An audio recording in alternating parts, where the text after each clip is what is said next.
The Western Roman Empire, once a beacon of civilization and power, stood at the brink of collapse in the late 5th century. A world which had been shaped by the hands of Roman legions, philosophers and emperors was now teetering on the precipice of profound change. Political instability had become the norm, with emperors rising and falling at an alarming pace. The economy, once robust and thriving, was now in a state of steep decline, crippled by corruption, mismanagement, and the constant drain of resources to fund endless wars. The empire's borders were under constant threat from barbarian invasions, as tribes like the Goths and Vandals sought to carve out their own territories within the empire's vast expanse. Key events were unfolding that would lead the empire to a final, decisive confrontation. The stage was set for an epic battle that would echo through history. In the year 476, this once mighty empire found itself in a precarious situation, facing an imminent battle at Ravenna. As the sun rose on the morning of August 22nd, the Battle of Ravenna began. Ravenna, the last bastion of the Western Roman Empire, bristled with Roman soldiers.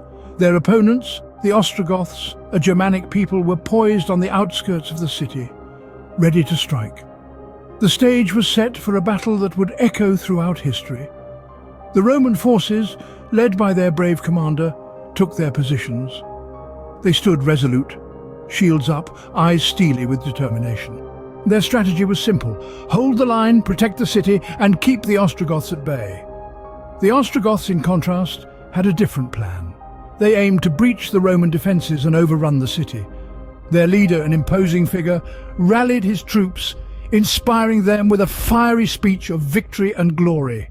As the battle commenced, the air was thick with tension and the clamour of clashing weapons.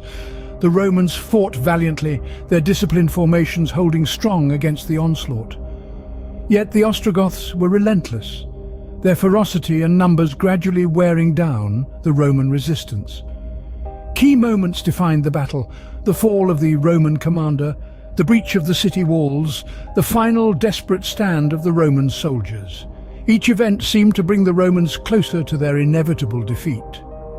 By the end of the day, the Western Roman Empire had been defeated, marking a turning point in the history of Rome. This was not just the fall of a city, but the end of an era, a moment that would forever alter the course of Western civilization. The Battle of Ravenna was not just another battle. It marked the end of an era. In the wake of Ravenna, the Western Roman Empire, a beacon of civilization and power, crumbled. The aftermath was profound and far-reaching, echoing through the ages to shape the world as we know it. The fall of the Western Roman Empire, in many ways, heralded the dawn of the Middle Ages. This period of transition was marked by a shift in politics, culture and society. The once mighty Roman Empire was replaced by numerous smaller kingdoms, each vying for power and influence.